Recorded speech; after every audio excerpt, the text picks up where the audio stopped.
रसियामा कसरी गएको छ भिजिट भिसामा, खाडी मुलुकमा कुवेतमा डोमेस्टिक वर्कमा कसरी गएको छन् भिजिट भिसामा। सरकार कसको लागि? निर्बल दुर्बलको लागि कि शक्ति भएकाहरूको लागि? कहिलेसम्म हाम्रा युवाहरू हाम्रो देशमा 1 करोड खर्च गरेर अमेरिका जान तयार हुन्छन् 1 वर्षको जर्नी लगाएर? किन त्यसमा छानबिन गर्नु पर्दैन? त्यसमा पोलिसी रिफर्म के गर्ने सोच्नु पर्दैन? कहिलेसम्म हाम्रा युवा यो खुला आकाश मुनि गोल घर जस्तो यो युवाहरूले महसुस किन गरिरहेको छ? त्यसमा हामीले आपत्ति जनाउनु पर्दैन? त्यो स्वीकारोक्ति गर्नु पर्दैन?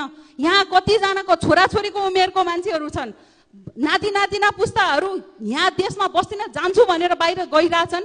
किन? जाने माध्यम के हो? Visit visa. रसियामा कसरी गएको छ भिजिट भिसामा, खाडी मुलुकमा कुवेतमा डोमेस्टिक वर्कमा कसरी गएको छन् भिजिट भिसामा। आफ्नै अगाडि आफ्नो मोल राखेर मालिकले किनिन बेच गरिरहेछ। त्यसको विरुद्ध होइन हामीहरू के? हामी यो मोडर्न डे स्लेभरी हामी एक्सेप्ट गर्छौँ? This is modern day slavery सभामुख महोदय। यो सभ्य समाज के को हिसाबले हामीले सभ्य समाजमा छौँ भन्ने? पावर त comes with a self life. अहिले आफू पावरमा छ भनेर जनताको समस्याको यस्तो ठुलो मुद्दाको सुनवाई नगरिकन अहिलेसम्म सरकार बसिरहेछ। म खबरदार भन्न चाहन्छु सभामुख महोदय, जनताले सदनमा आफ्नो आवाज नसुन्ने हो भने कहाँ गएर चाहिँ सुनाउने?